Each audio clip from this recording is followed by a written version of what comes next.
How do you know what you know पुस्तकाचा मराठी अनुवाद chapter 7 भाग 5. चांगुलपणा म्हणजे काय? चांगुलपणा म्हणजे निस्वार्थ वृत्ती. जितकी कमी स्वकेंद्रित वृत्ती तितकी मनाची शुद्धता. जेव्हा मन प्रेमाने विस्तारते त्या व्यक्तींचा आणि प्राण्यांचा परीघ वाढतो. स्वतःवरचं लक्ष केंद्रित करणं कमी होतं तेव्हा मन चांगलं, निस्वार्थी किंवा उदात्त म्हटलं जातं. चांगुलपणा म्हणजे जागरूकतेचा विस्तार असंही वर्णन करता येईल. सगळे सद्गुण म्हणजे जागरूकतेची वाढ. जेव्हा मन स्वतःबद्दल व फक्त स्वतःच्या चिंतेविषयी लक्ष केंद्रित करतं ते स्वार्थी किंवा आत्मकेंद्री. परंतु जेव्हा ते इतरांना पण सामील करतं तेव्हा ते निस्वार्थी व चांगलं बनतं. त्यामुळे सगळे सद्गुण म्हणजे वाढवलेल्या जाणीवा, वातावरणाच्या जाणीवा म्हणजे पर्यावरणीय मूल्ये, प्राण्यांविषयीच्या जाणीवांमुळे SPCA, पेटा स्थापन होतात. स्वच्छता म्हणजे भोवतालची जागरूकता आणि वक्तशीरपणा म्हणजे वेळेचं भान. शिस्त ही परिणामांची जाणीव आणि करुणा ही दुसऱ्यांच्या भावनांची कदर. चांगले शिष्टाचार म्हणजे इतरांची व त्यांच्या गरजांची जाणीव. दूरदर्शीपणा म्हणजे भविष्याबद्दलची जागरूकता. मर्यादा म्हणजे गर्भकाळाची जाणीव जेथे परिणाम तात्काळ मिळत नाहीत. Boule in the China shop हे जाणीवेच्या एकदम विरुद्ध. जर एक बैल क्रॉकरीच्या दुकानात शिरेल तर तो तोडफोड करेल, कारण त्या मूल्यवान व नाजूक काच वस्तूंची त्याला जाणीवच नसणार. परंतु जर हिंसेचाच हेतू असेल तर हा सुद्धा जाणीवा नसल्याचा प्रकार. ज्याच्यावर वार होतात त्याला किती खोलवर यातना होत असतील त्या दुःखातनं जाताना. जनावरांची कत्तल होताना त्यांचे हाल बघणे म्हणजे आपल्याला जाणीव नसणे. त्यांचे दुःख समजल्यावर आपण त्यांची हत्या करू का?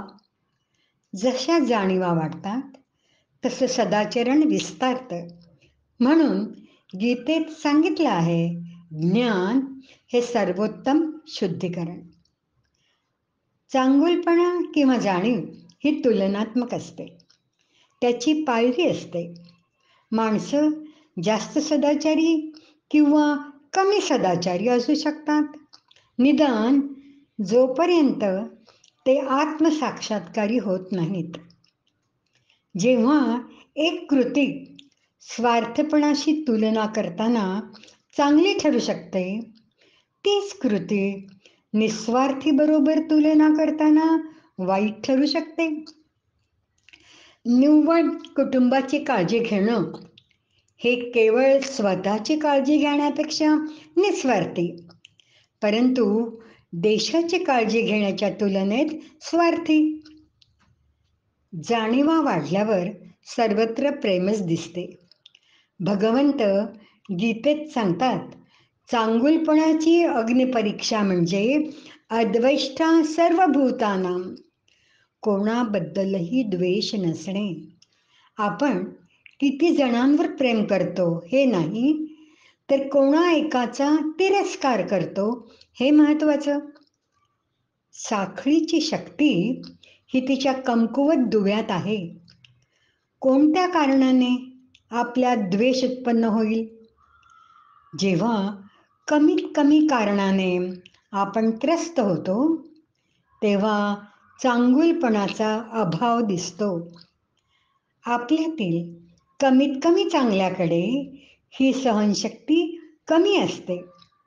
जास्त सद्गुणी जास्त सहन करू शकतात, समतोल राखू शकतात. त्यांच्यात द्वेष उत्पन्न होत नाही. कितीही वाईट झाले तरी अशा व्यक्तीला ऋषी म्हणतात. आपण आपला चांगुलपणा तपासू शकतो. माझं मन किती विस्तारलं आहे, स्वतःपुरतं, कुटुंबापुरतं, देशापर्यंत की मानवतेपर्यंत. जसा परीघ विस्तारतो तसा चांगुलपणा विस्तारतो. जशी प्रेमाची सार्वत्रिकता वाढते, प्रेमाची क्षमता वाढते. अशा व्यक्तीची वृत्ती देणाऱ्याची असते, घेणाऱ्याची नाही. मानसिकता बदलते. मला काय मिळेल ऐवजी मी काय देऊ शकतो, मीपणा जाऊन पहिले आप ही वृत्ती वाढते. दुसऱ्यांविषयी जाणीव नसेल तर त्यांच्यावर प्रेम करण्याचा किंवा सेवा करण्याचा प्रश्नच येत नाही. जाणीव असणे म्हणजे त्याच्याबद्दल विचार करणे. जाणीवेची वाढ मानसिक स्तरावर प्रेम आहे, तर शारीरिक स्तरावर सेवा करणे